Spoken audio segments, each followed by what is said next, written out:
ಇಷ್ಟು ಬಂದಿದ್ದರೆ ಕಾವ್ಯವನ್ನು ಕೊಟ್ಟದ್ದು. ಆದರೆ ಕಾವ್ಯದ ಸಂಕಲನ ಒಂದೇ ಇರುವಂಥದ್ದು.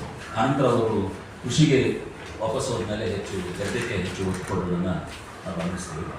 ಆದ್ದರಿಂದ ಅವರು ನಾಟಕ ಕೂಡ ಒಂದೇ ಒಂದು ನಾಟಕ ಬರೆದಿದ್ರು. ಅವರು ಮತ್ತು ಅವ್ರ ವಿಮರ್ಶೆ ಕೂಡ ತುಂಬ ಕಡಿಮೆ ಪುಟಗಳಲ್ಲಿರುವಂಥದ್ದು. ಆದರೆ ಆ ವಿಮರ್ಶೆ ಎಲ್ಲ ಕೂಡ ಅವರ ಹೊಸ ವಿಚಾರಗಳನ್ನು ಬೇರೆ ಬೇರೆ ರೀತಿಯಲ್ಲಿ ಹೇಳಿಕೊಂಡಿದ್ರು.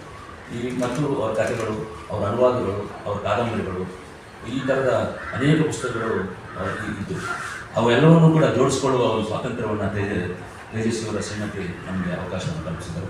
ಮತ್ತು ಆ ಪುಸ್ತಕಗಳು ಯಾವ ರೀತಿಯಲ್ಲಿ ಇರಬೇಕು, ಹೇಗಿರಬೇಕು ಅನ್ನೋದಕ್ಕೆ ನಮಗೆ ಸ್ವಾತಂತ್ರ್ಯವನ್ನು ಕೊಟ್ಟು ಆ ಸ್ವಾತಂತ್ರ್ಯದ ಮೂಲಕವಾಗಿ ನಾವು ಒಂದು ಕನ್ನಡ ಪುಸ್ತಕ ಪ್ರಕಟಣೆಯ ಒಂದು ಭಾಗದಲ್ಲಿ ಒಂದು ಮೈಲಿಗಲ್ಲಾಗಬೇಕು ಅನ್ನೋ ರೀತಿಯಲ್ಲೇ ನಾವು ಅದನ್ನು ಪ್ರಕಟ ಮಾಡಲು ನರೇಂದ್ರ ಅವರು ಪ್ರಯತ್ನಿಸಿದ್ದಾರೆ. ಸಾಕ್ಷ್ಯಚಿತ್ರದ ಅವಧಿ 3.5 ಗಂಟೆ ಇದೆ. ಕಾರ್ಯಕ್ರಮ ದಿವಸ ಉದ್ಘಾಟನೆ ಇದು ಕಾರ್ಯಕ್ರಮದ ಟೋಟಲ್ ಸ್ವರೂಪ ನಾನು ಹೇಳ್ಬಿಡ್ತೀನಿ.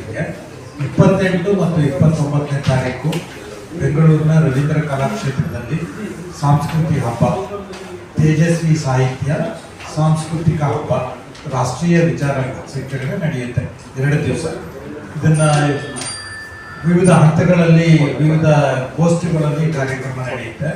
ಮೊದಲನೇ ಗೋಷ್ಠಿನಲ್ಲಿ ಪ್ರಾಸ್ತಾವಿಕವಾಗಿ ಶಿವಾರೆಡ್ಡಿಯವರು ಕೆ ಸಿ ಶಿವಾರೆಡ್ಡಿಯವರು ಮಾತನಾಡ್ತಾರೆ.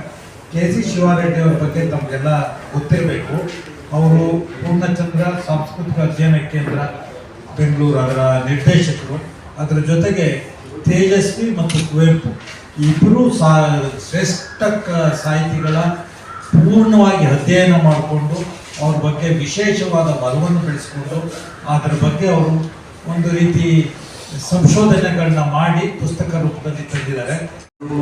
ಸಂಚಿಕೆಗಳದ್ದು ಎಪಿಸೋಡ್ನ ನಾವು ನರೇಷನ್ ಮೂಲಕ ಮತ್ತೆ ಸಂದರ್ಶಕರ ಅವರ ಶೇರ್ ಮಾಡಿರುವಂಥ ವಿಷಯಗಳು ಆ ಫಾರ್ಮೆಟಲ್ಲಿ ಮಾಡ್ತಾ ಹೋಗಿದ್ದೀನಿ. ಸೊ ಈ ನರೇಷನ್ನ ನಾವು ಮಾಡಿರುವಂಥವ್ರು ಖ್ಯಾತ ನಟ ವಸಿಷ್ಠ ಸಿಂಹ ಅವರು. ಸೊ ಪೂರ 6 ಎಪಿಸೋಡ್ನಲ್ಲಿ ಬರುವಂಥ ನರೇಷನ್ನ ವಸಿಷ್ಠ ಸಿಂಹ ಅವರ ವಾಯ್ಸ್ನಲ್ಲಿ ರೆಕಾರ್ಡ್ ಮಾಡಿದ್ದಾರೆ.